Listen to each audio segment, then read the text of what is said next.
Welcome to the TMZ podcast. I'm Charlie Neff. I'm Edward Lewis. Wow, Edward filling in for Charlie Cotton today. Feels good. Edward is our top dog over at TMZ Sports. Number one dog. Great to have you because we got a big sports story going on with Conor McGregor. We'll get all into that, what's going on with his partner, Diddy.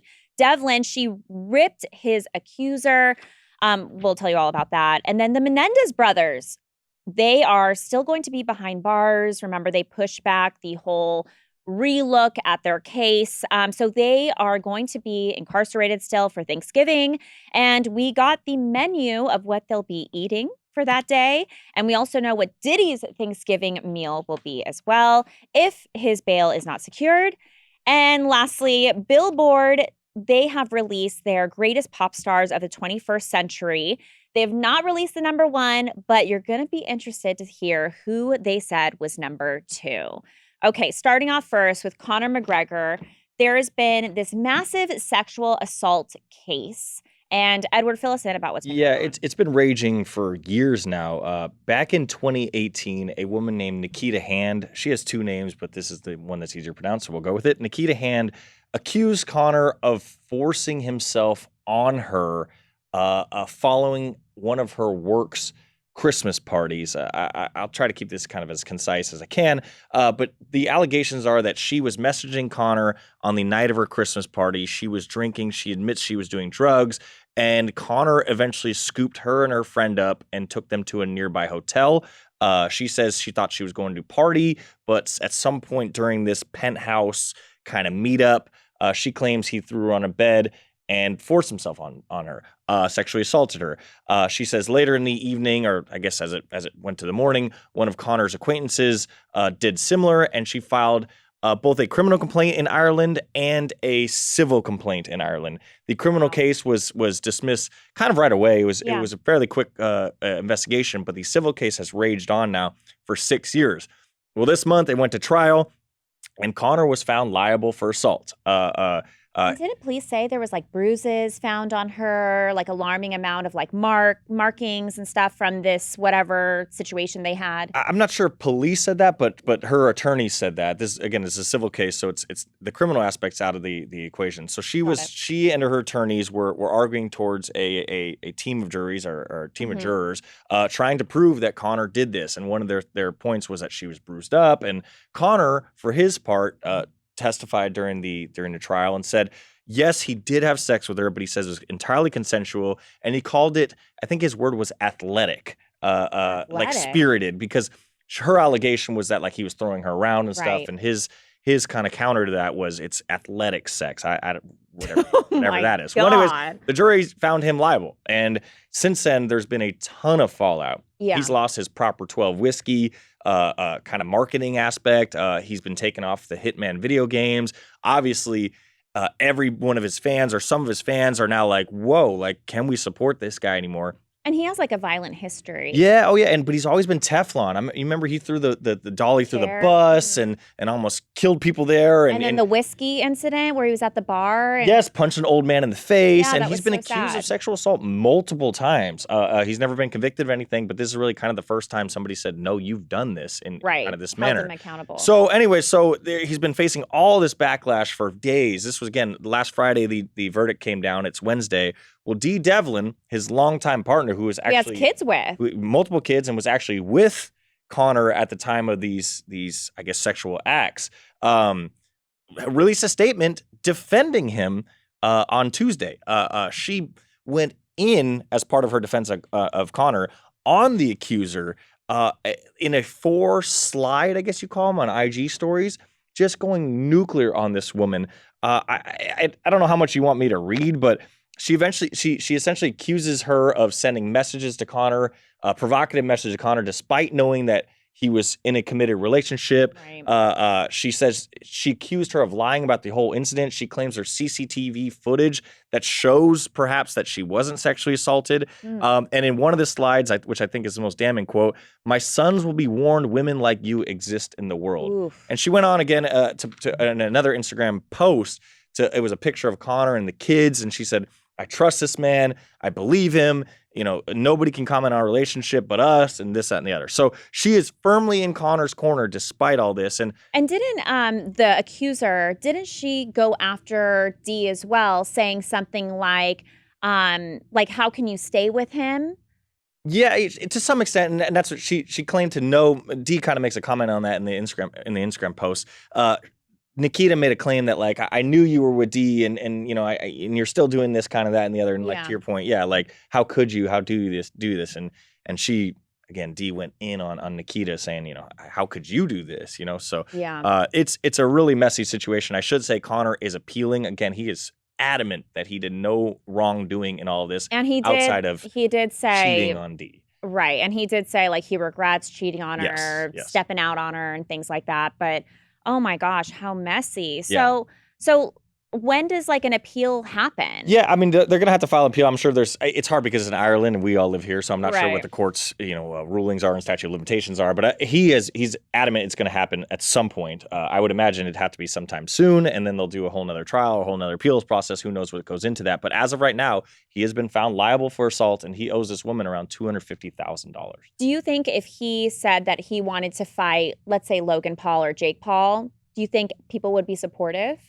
See, I don't know. I mean, the UFC is such a different realm. Like we were talking about, like what sponsors could he lose over this? And we almost ignored the UFC's portion of this because they have had, if not dozens, at least half dozens of athletes or I guess fighters accused of domestic violence over the last even 5 years alone since I began working here. Repercussions. And they fight every 6 months. Yeah, you know what I mean? Like there are guys that have been like arrested and then fought like weeks later. You know what I mean? Gosh, so it's, so he's kind of protected in that space. In the fighting realm, I would imagine. But again, though, like when you start talking about the Logan Paul type stuff and the Jake Paul stuff, that goes on Netflix, and that's a little different than the UFC's audience, So I don't know. Like I've seen Conor has been through everything and has Tefloned everything, and this is the first time I think it's actually gone through, and that's why I think you're seeing the D Devlin post, and Conor's been posting a lot more as well. Like he normally just says F it, and he's tweeting away, and it's a very interesting light to see Conor. Yeah.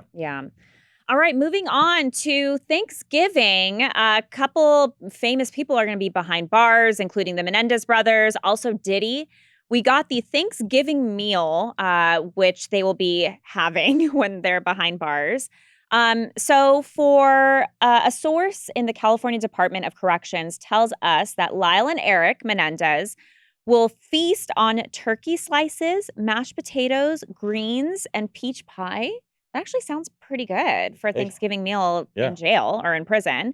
And then Diddy, he's also going to be, in the slammer if a federal judge rejects his fourth request for bail this week. So we'll keep you guys updated on that. But he's going to have breakfast Thanksgiving Day, which includes fruit, cereal, pastries, and skim milk. Then for lunch, Diddy will munch on turkey roast, hot and sour tofu, mashed potatoes, mixed vegetables, cranberry sauce, turkey gravy dinner rolls, and holiday pies. That sounds pretty good. Yeah, we do this story every year. And last year I did one on Henry Ruggs. You remember he's an NFL player who tragically killed a woman in an alleged DUI accident. And these people eat extremely well on Thanksgiving. I know you just read the menu off, but it's everywhere, statewide, nationwide, that if you're an inmate, you are eating turkey and mashed potatoes and gravy and rolls. And again, like I'm not going to be that guy that's like they shouldn't be allowed to eat. But it's very interesting that almost all these celebrities, when we look at their menus, they're okay on Thanksgiving. I think so too. I just think of like movies back in the day where it was like if you were in like a jail cell, they would like toss you a piece of bread or something. And like that's all you had. But like this is kind of it sounds delectable, actually. Yeah, even Diddy's breakfast. I mean, we got cereal and fruit and pastries. Right.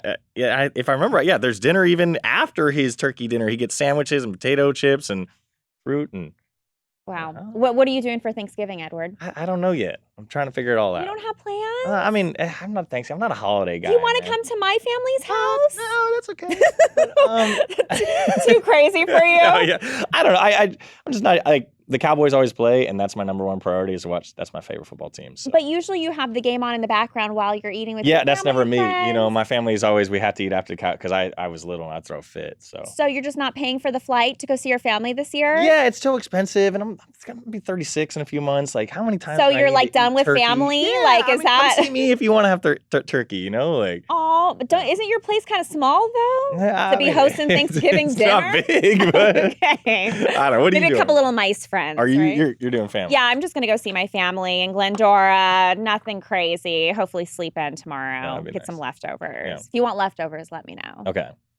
3 days later. Moving on to Billboard. So they've been releasing, I think it's weekly, the top pop stars of the 21st century. And they've revealed, a bunch like Rihanna, Drake, Lady Gaga, Britney Spears. Well, number 2 was released, and it is Taylor Swift. Obviously, there's some like backlash/support. Do you know who people think is number 1? Because they haven't revealed number 1 yet. Seeing the rest of this list, I think it's Beyonce. Beyonce, right. So they kind of gave an explanation as to why Taylor was number 2 over people like Britney Spears, Lady Gaga. I mean, they just great, amazing pop stars. But they said Taylor was, quote, able to forcefully, gravitationally bend culture to her will and become one of the world's biggest undisputed pop stars despite her 80-year late start in country music. And it says they basically rank artists based on who has the most defined pop stardom over the past 25 years. Do you think she should have been number 1? I have 2 questions about this. One, the 21st century? Yeah. I'm so confused by all the math Me that goes in too. 20th century.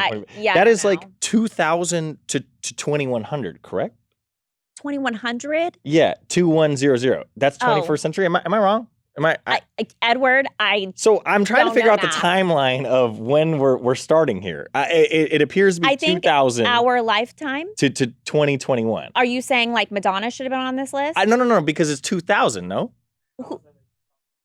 it's 2000 to 2025 to 2025. Yeah, is what our producer's saying. Wild, who apparently knows math, and we don't. So that does exclude all the Madonnas and stuff, but it does include. I don't know. Britney was in the 90s. Christina was in the 90s. 99/2000. So I mean, I don't know how you.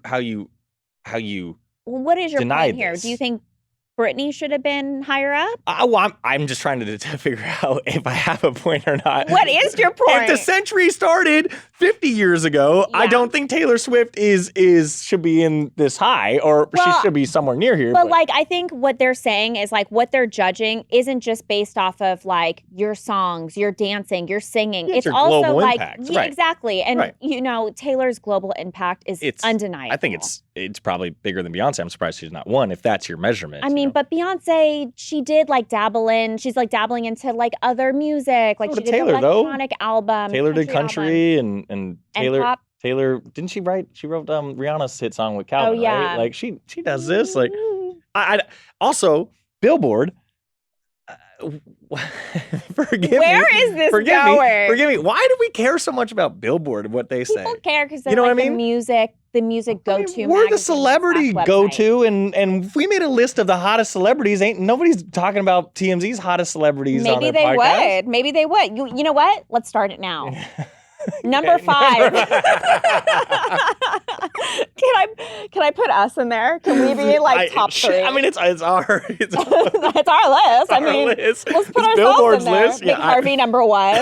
Oh my God! Imagine the outrage. Yeah, all jokes aside, though, I really would. I think Taylor is number 1 by far, and you see it in our clicks here. Even like if Taylor Swift sneezes, I mean, we did a story. But same with Beyonce. If Beyonce sneezed on stage, not true. Like, we did a story on a year-old story yesterday. It was this video that resurfaced of Taylor walking out of a restaurant with Brittany Mahomes, and it was one of our 10 most read stories yesterday. Like, yeah, they literally want to see how Taylor Swift walks out of a restaurant. I don't think there's been any pop star as globally impactful. And you see it in the NFL. She simply goes to NFL games, and now the NFL is like, We've seen numbers like we've never seen. Are you admitting Taylor had a massive impact No, on the I've NFL? never been the one that hasn't. You know, the NFL has always been the NFL. It's always the king of sports, but she has elevated them to a whole nother level. I agree with that. So- Wow, we agree on stuff. Yeah. You know, Charlie Cotton and I would just argue the whole time. Yeah. Like you and I, we're getting along. Yeah, if you need me, Charlie, better watch out. pull me off Might the sports replace desk. you. just get me out of there. All right, guys, thank you so much for watching today. Edward, thank you for joining. Yeah, thanks for having me.